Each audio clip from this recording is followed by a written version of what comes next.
guys, welcome back to my channel. Today is actually going to be my birth plan. I'm super excited to go over this with you all and just kind of like give a broad but detailed scope of what I want when I go to the hospital and I'm in labor. I also want to do a part 2 to this, which may be in this video or it might be an actual part 2. And that's going to be my fears and anxiety for labor and delivery, as well as postpartum, because my miscarriage really traumatized me, and the whole aspect of hemorrhaging scares the fuck out of me. So that will be in this video, or it will be part 2. If you have been following my channel, you know that I had a miscarriage last year, and because of that, it really traumatized me. I'm scared of blood like no other. I have gotten, however, really good at getting my blood taken because I've had to get it done so much during this pregnancy and during my miscarriage that getting my blood done isn't bad, but seeing the blood leave my body is. And now it was so traumatizing when my miscarriage happened, and I will get into that in my second part of this video. So let's start with my birth plan. I cannot believe it. A little update. Yesterday I ended up going to the hospital. I thought I was in labor again. He's kicking me, punching me so much right now. He's been so active today. Yesterday I was having severe contractions and like I thought my water broke the night before. I thought it was just leaking, and so I just kind of waited to see if it was going to continue. And I woke up in the middle of the night with more liquid and fluid, what seemed to be fluid. So I kind of went back to sleep, and then I went to the grocery store and I felt a big gush of blood, or not blood, big gush of water. And my thighs felt wet, and I'm like, oh my god, did my bladder actually just break or something? Like, I don't know. So I got home, and then I went to check, and like, by the time I got home, like, my underwear were a little bit soaked, but my legs were not. And so I called my OB, because I was also having other symptoms too. I was having contractions, but they weren't painful. Like, I could tell my stomach was tightening.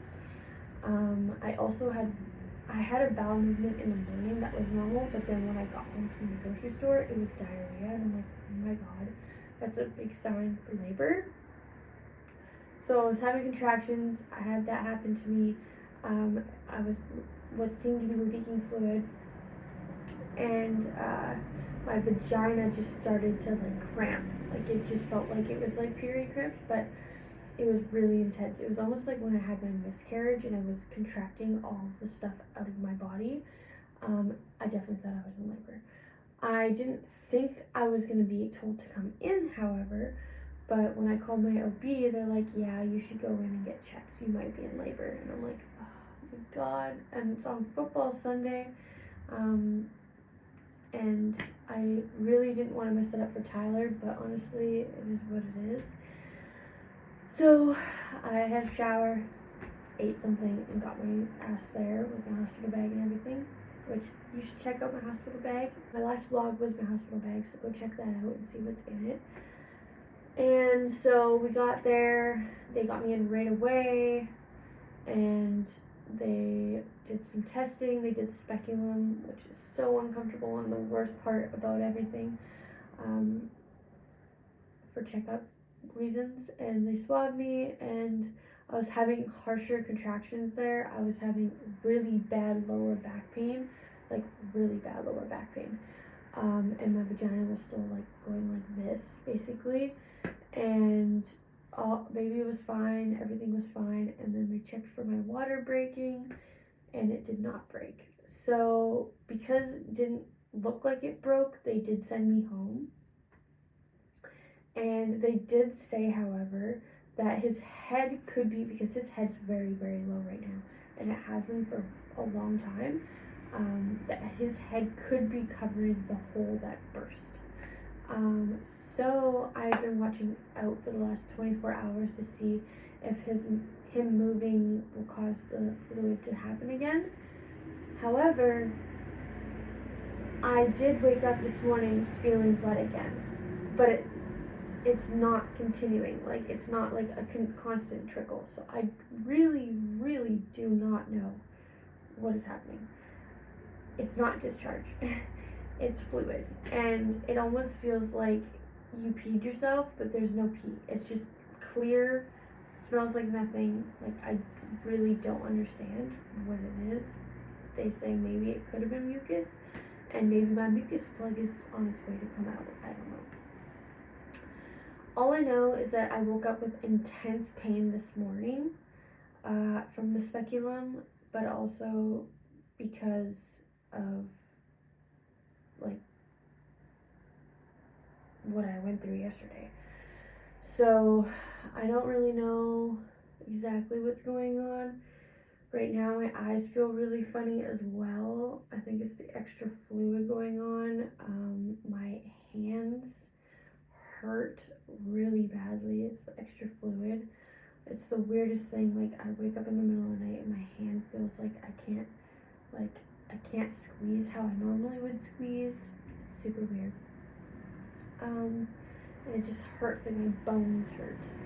It happens with my feet too in the middle of the night when I walk to go to the washroom, but then by the time I get to bed, they're fine. It's my hands that hurt. It's the weirdest thing. And I woke up with extreme pain down there in my vagina from the speculum being in there, and just like from the cramping I was having yesterday. So I guess this is what it is. And they told me that at the hospital they weren't Braxton Hicks because they were real contractions. I just wasn't in labor. Like, it didn't make sense. And this happened last time too when I went to the hospital.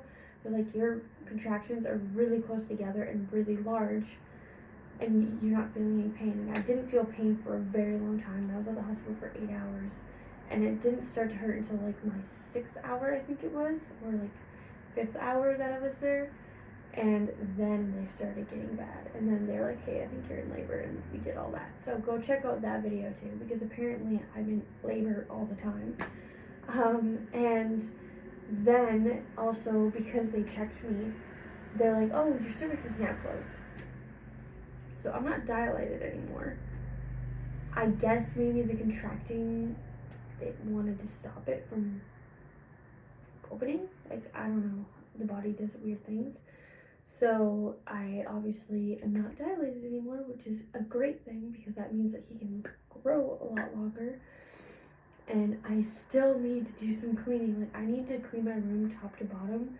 Like, I need to wash the floors, I need to clean underneath the bed, vacuum the mattress, make sure all my clothing's put away, make sure his section is all done and dealt with, which I'm also going to be doing a bedside tour for that, and like what I'm gonna have next to my bed, because I know I'm probably gonna be in bed for the entire month at least. So I'll have a video for that as well. And my nursery tour is in a couple days. I'll be posting that. I also have a baby haul, clothing haul coming. But yeah, so let's hop into my birth plan, because now that you know that I obviously did not just have a child yesterday, I will get into it. So the first thing on my birth plan is basically kind of like what is going to happen when I first get there. So I guess, like, obviously I've never done this before because I am a first-time mom, and I have not done the hospital tour yet, which I think I'm going to do soon. I'm going to ask my doctors if they can set me up with a tour. If not, I'll just call my hospital and book it myself. But basically, I want to stay at home for as long as I can before having to go to the hospital. I really didn't even want to go in yesterday, but they're like, well, we need to check you out. So I did do that. So I really want to stay here for as long as I can. I want to do most of the process here, and then when I get there, I want to be able to get, if I can, do an epidural, which that's the other thing, is that I got my blood work done on Friday, and my platelets are really low. So they told me that I probably will not be able to get the epidural if that's the case, which is shitty as hell. I'm trying to eat foods that will lift them, but I don't know if it's gonna work.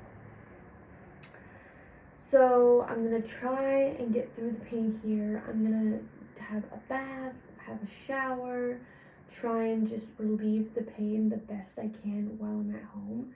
And then once I feel like, oh my god, like I'm getting to the point where like I think this is too much for me to handle, I will go to the hospital. And then at the hospital, I'm gonna have like dim lights. I might bring my own like flameless candles and stuff like that. I'm gonna make a music playlist as well.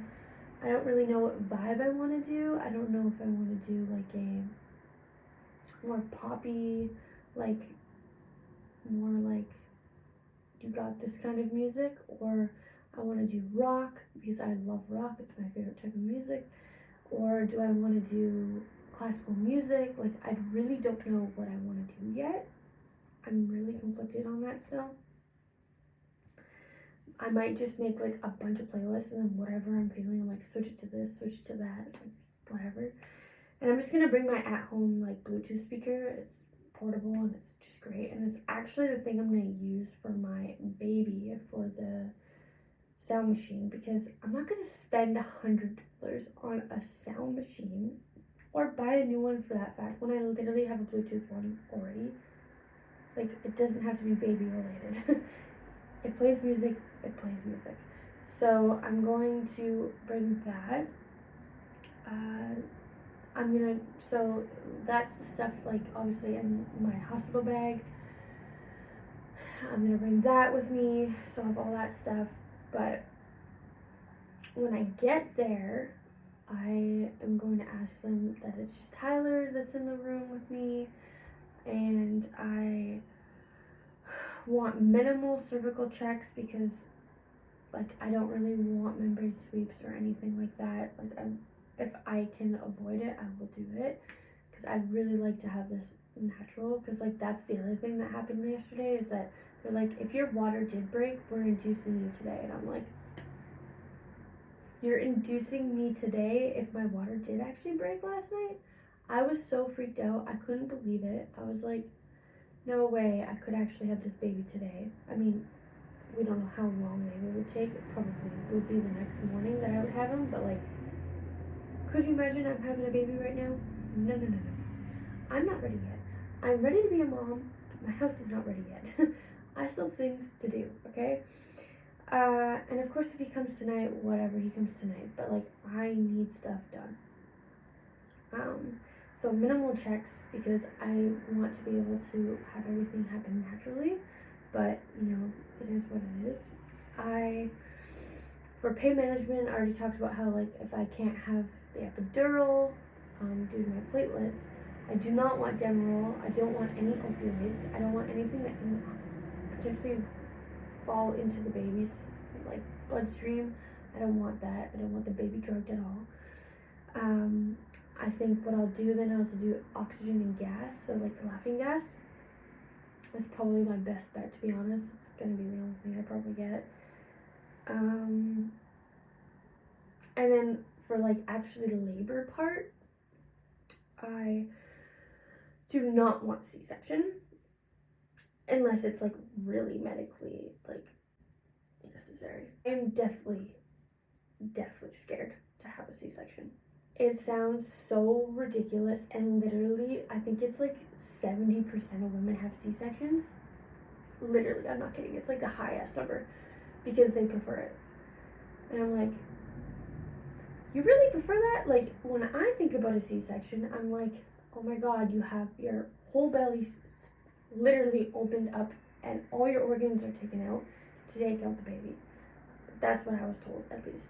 I don't know, I'm not a doctor, but I was told your intestines are taken out, and I'm like, no. No one's taking any of my body parts out of me except the baby. So that scares me. But not only do you have those scars and all that tissue now really affected, like, it's gonna hurt a lot more after birth. You're gonna be in so much more pain. You're gonna be immobile way more than you would be having it naturally. Not to mention, you still have to deal with postpartum naturally down there as well. you have your stomach, and then you have all the blood and all the cramping, everything hurting from down there already. You might as well just do it naturally because you're going to be hurting down there anyways. So that's my thought on that. I really don't understand how people can be like, oh yeah, I'll totally have a C-section. Like, you don't even get to see what's going on. You have like a shield up on you, and it's literally like half a foot away from your face. Like, it's not like, oh, it's the sheet is by your legs. Like, it's literally in front of your face. Like, I don't want to be staring at a fucking sheet during my labor and delivery. Like, that to me does not sound okay for me. Like, that doesn't sound pleasant. That doesn't sound nice. I'm definitely trying to avoid a C-section. And what I'm going to do to avoid that is I'm going to be like, if they offer it, I'm like, no, I'm okay for now. What am I at dilation-wise? They can check me then. If they say that I'm less than 6 centimeters and they're like, oh, baby's in distress and you need to do it now, I'll be like, fine, I'll do it if the baby's in distress or if I'm in distress. But if we're fine and it's not 6 centimeters yet, I'm going to keep trying to do this naturally.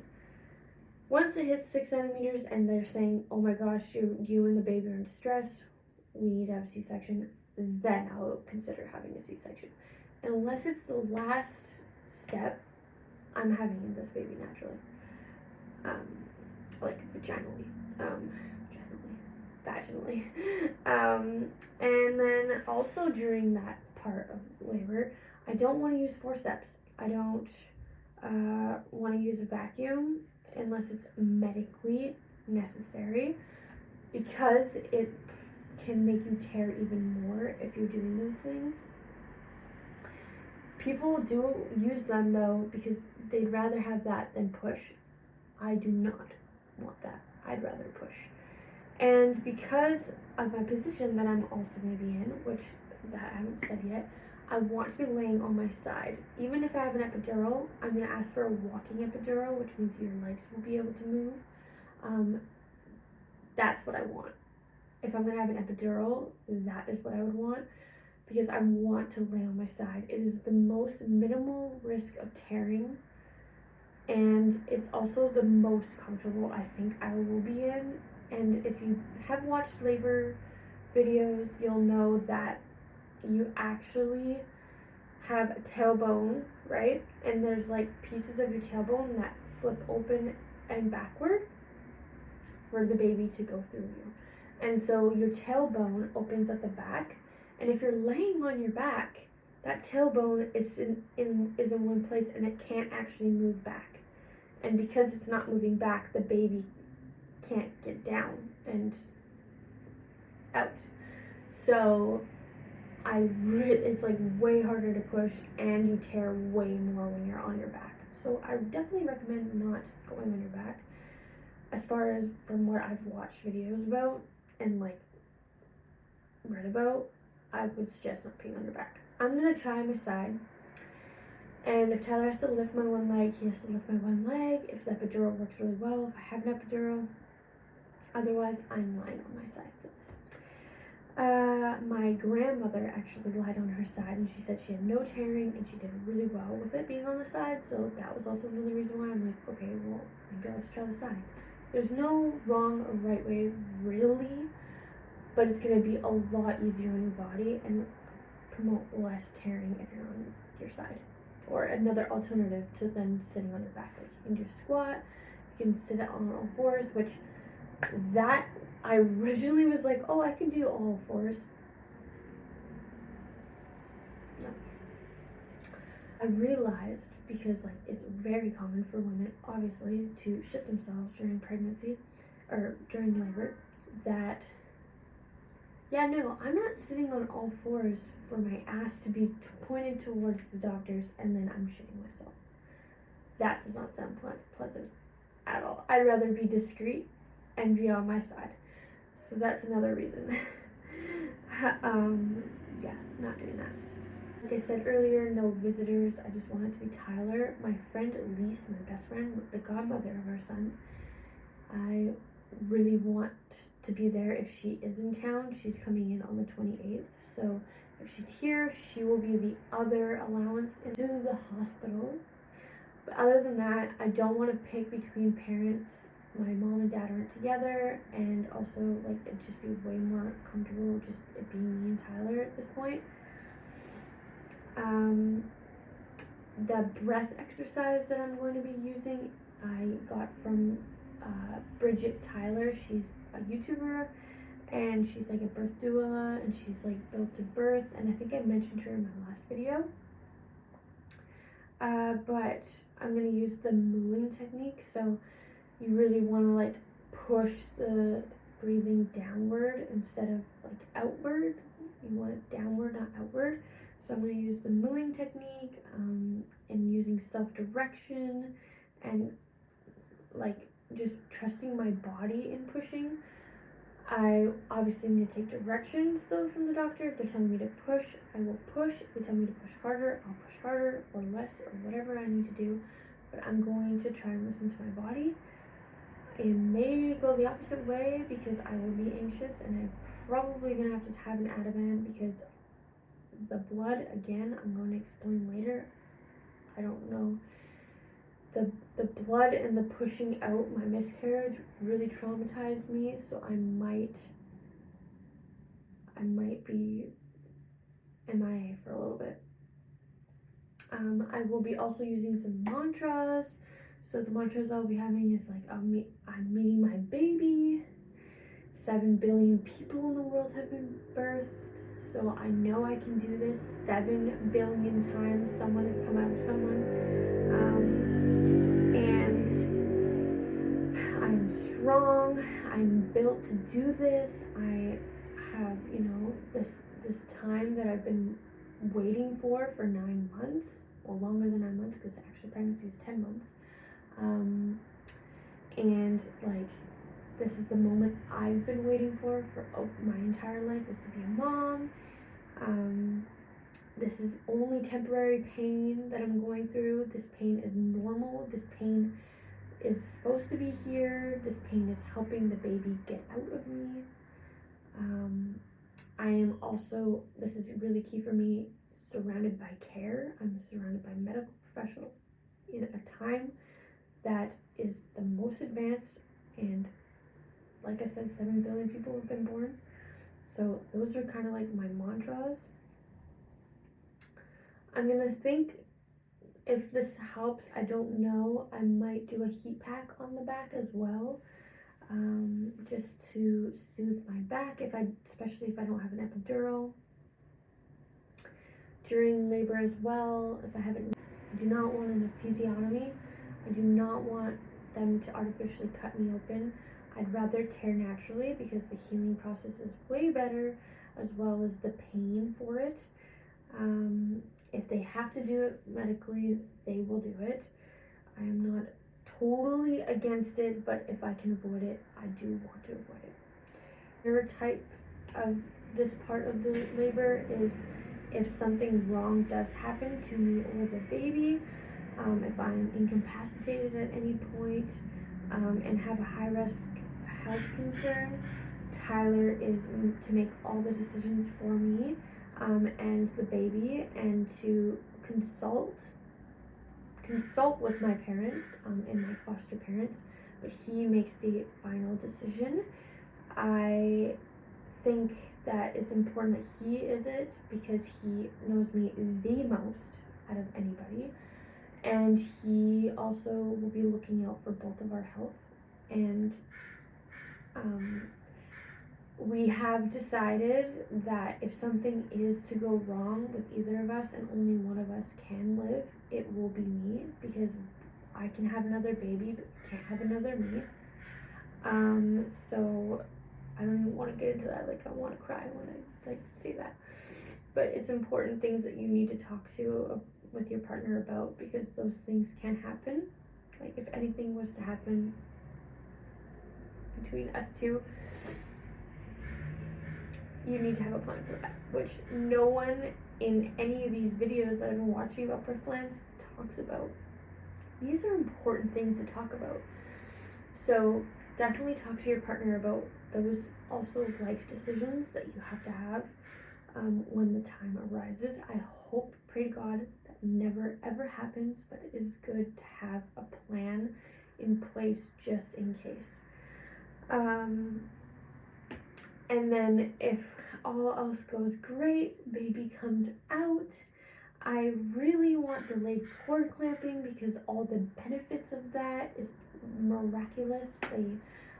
The blood volume in the baby is low, so because your placenta carries all of that, and it filters through the baby and you during pregnancy, and the cord actually has a lot of blood in it, and you just want the baby to have as much blood and nutrients and all the important physiological benefits of it are very great and help the baby a ton.